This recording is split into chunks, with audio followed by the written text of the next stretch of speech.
আসসালামু আলাইকুম। হ্যাঁ, সবাই কেমন আছো? আচ্ছা, আমরা গত একটা লাস্ট ক্লাসে করছিলাম ভগ্নাংশের যোগ বিয়োগ। তো সেই ভগ্নাংশের যোগ বিয়োগের পরে আমরা একটা ক্লাস করছি হচ্ছে বেসিক কিছু নিয়ম নিয়ে। তো সেই বেসিক কিছু নিয়মের উপর ভিত্তি করে আজকে আমি তোমাদেরকে কিছু এক্সারসাইজ দিব। যেমন হচ্ছে এই এক্সারসাইজটা, 5+7/4 এটা সমান সমান কত যোগ করলে হবে, ঠিক আছে? তারপরে এখানে আরেকটা অঙ্ক আছে, 13-9/5 সমান কত হবে? আর এখানে হচ্ছে 13/9 - 26/3। 13/9 - 26/3। এখন এই এই অঙ্কগুলা করার জন্য তোমাদেরকে আমার যে দ্বিতীয় লেকচারটা সেটা অবশ্যই জানা রাখবে। যারা এখনো ওই লেকচারটা দেখো নাই তারা ওই লেকচারটা দেখে তারপর হচ্ছে এই অঙ্কগুলো একটু সমাধান করার চেষ্টা করো। আর সমাধান করে তোমরা ভিডিও কমেন্ট বক্সে ছবি দিয়ে দিও।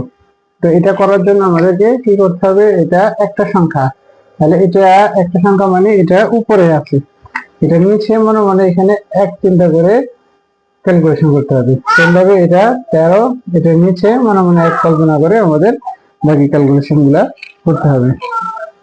তো আচ্ছা, আমাদের এই টপিকটা শেষ হলো। এখন আমরা নতুন একটা টপিক শুরু করব, ভগ্নাংশের গুণন। ভগ্নাংশের গুণন।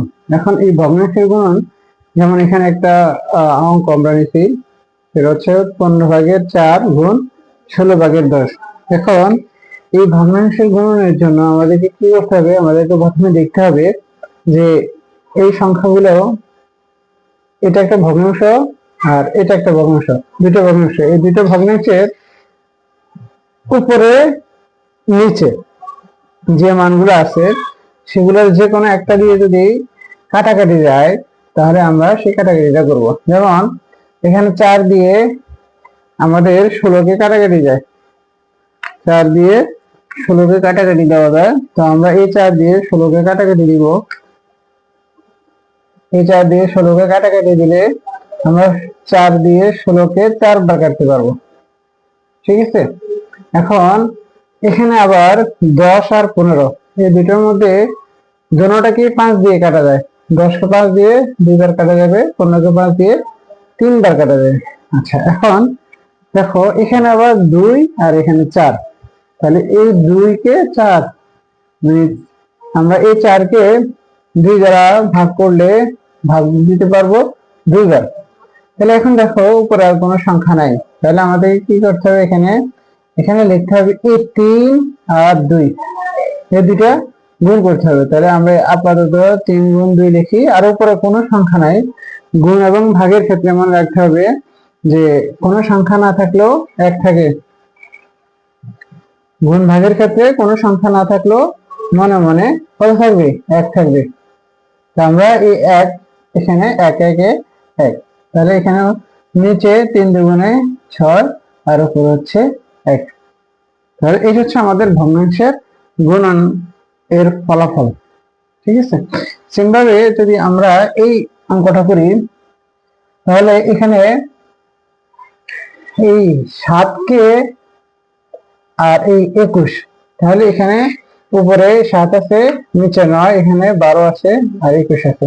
এই 7 দিয়ে 21কে আমরা কাটতে পারবো 3 × 7 = 21, 3 বার। তারপরে আমাদের এই 9কে আর 12কে, তাহলে 9কেও 3 দ্বারা কাটা যাবে, 12কেও 3 দ্বারা কাটা যাবে। 9কে 3 দ্বারা কাটলে 3 বার যাবে, আর 12কে 3 দ্বারা কাটলে 4 বার যাবে, ঠিক আছে? এখন এখানে 4 আর এখানে নিচে 3 3, তাহলে এটা কোনোটা দ্বারা কি করা যায় না? ভাগ করা যায় না, কাটাকাটি দেওয়া যায় না। যদি না যায় তাহলে আমরা কি করব? নিচের গুলো একসাথে লিখে ফেললাম গুণ আকারে, আর উপরেরটা এখানে মনে মনে 1 আর এখানে 4, আমরা 4 4 একে 4 লিখতে পারি, আর নিচে 3 3 9 আর উপরে হচ্ছে 4। এটা হচ্ছে আমাদের আনসার। এখন এই দুইটা অঙ্কের উপর ভিত্তি করে তোমরা এখানে দুইটা উদাহরণ দেওয়া আছে, এই দুইটা উদাহরণ করে আমাকে ছবি তুলে পাঠাতে পারো। আচ্ছা, এখন এই হচ্ছে গুণের ক্ষেত্রে। যদি এই গুণের ক্ষেত্রে জায়গাটা আমাদের অঙ্কগুলা গুণের জায়গায় ভাগ হয় তাহলে কি হবে?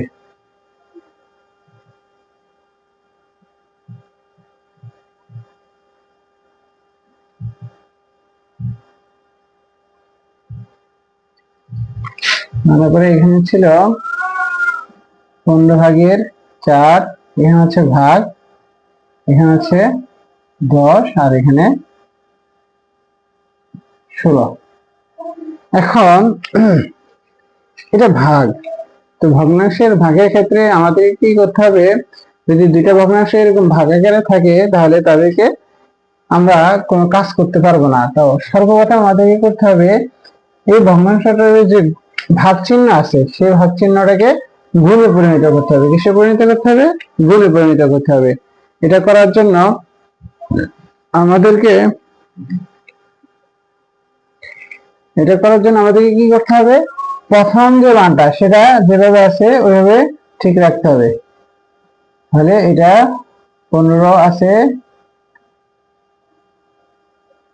এখানে 15 আর উপরে হচ্ছে 4। তাহলে এই মানটা যেভাবে সেভাবে থাকবে। আর দ্বিতীয় মানটা হচ্ছে উল্টে যাবে, মানে 16 নিচে আছে 10 উপরে আছে, এখানে উল্টে এই 16টা উপরে চলে আসবে, 10টা নিচে চলে যাবে।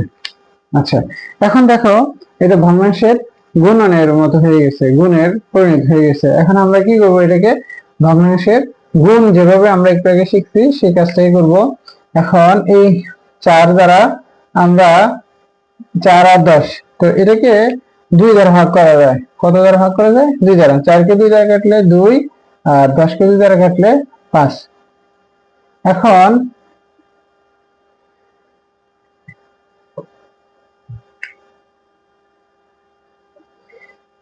উপরে আছে 2 আর 16, নিচে আছে 15 আর 5। এখন দেখো 15কে 2 অথবা 16 কোনটার দ্বারাই ভাগ করা যাচ্ছে না, যেহেতু এটা বিজোড় সংখ্যা আর এই দুটো হচ্ছে জোড় সংখ্যা। আবার 5 দিয়ে 16 অথবা 2 কোনটাকে কাটাকাটি করা যাচ্ছে না। তাহলে আমাদের কি করতে হবে?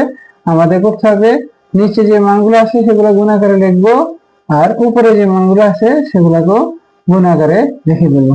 লিখে আমরা সরাসরি গুণ করে দেবো। 16 দুগুণে 32 রেখে উপরে, আর 5 15 75।